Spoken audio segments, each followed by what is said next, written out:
ছাৰ-বাইদেউসকল আপোনালোকে জানে যে আজি আপোনাৰ কেন্দ্ৰীয় চৰকাৰৰ আপোনাৰ লোকসভা নিৰ্বাচনৰ আগে আগে আপোনাৰ অন্তৰিম বাজেট আৰু এই বাজেটত আপোনাৰ চৰকাৰী কৰ্মচাৰী আৰু পেঞ্চনাৰসকলৰ ভালেকেইটা আশাৰ খবৰ লৈ আহিব পাৰে বুলি ইমান দিনে বাতৰি প্ৰকাশ হৈ আহিছে।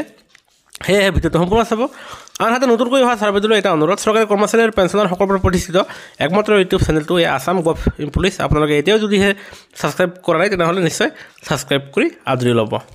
ছাৰ-বাইদেউসকল, ইমান দিনে সংবাদ মাধ্যমৰ লগতে সকলোতে আপোনাৰ ব্যাপকভাৱে চৰ্চা হৈ আছিল যে এই কেন্দ্ৰীয় কেবিনেটৰ অন্তৰিম বাজেটত কৰ্মচাৰী আৰু পেঞ্চনাৰসকলৰ ভালেকেইটা সুখবৰ লৈ আহিব বুলি।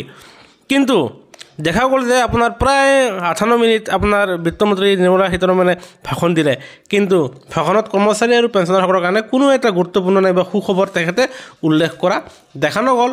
এক কথাত কৰ্মচাৰী আৰু পেঞ্চনাৰসকলৰ আশাত আপোনাৰ চেঁচা পানী ঢালি দিয়া যেন দেখা গ'ল। আপোনাৰ জনা গৈছিল যে কৰ্মচাৰী আৰু পেঞ্চনাৰসকলৰ যি তেওঁলোকৰ টেক্স লেভেল 7 লাখ টকা তাতকৈ বঢ়াব বুলি সেয়াও বঢ়োৱা দেখা নগ'ল।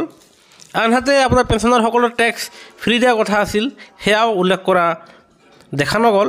আনহাতে 18 মাহৰ ডিএৰ বকেয়াৰ কথাটোও তাত স্থান পোৱা নাই।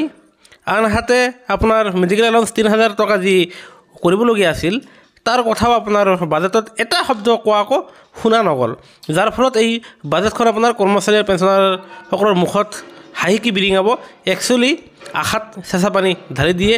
আৰু এয়া কৰ্মচাৰী পেঞ্চনাৰসকলৰ কাৰণে একেবাৰে শূন্য বাজেট। তাৰ পৰা কৰ্মচাৰী আৰু পেঞ্চনাৰসকলে বৰ্তমান এই বাজেটৰ পৰা একোকে আপোনাৰ তেওঁলোকৰ লাভৱান নহ'ব। আৰু এই নিৰ্মলা সীতাৰমণে আজি যি বাজেট প্ৰস্তুত কৰিলে এয়া আমি আপোনালোকৰ আগত থুলমূলকৈ তুলি ধৰিলোঁ। সেয়েহে ভিডিঅ'টো আপোনালোকে চালে তাৰ বাবে ধন্যবাদ।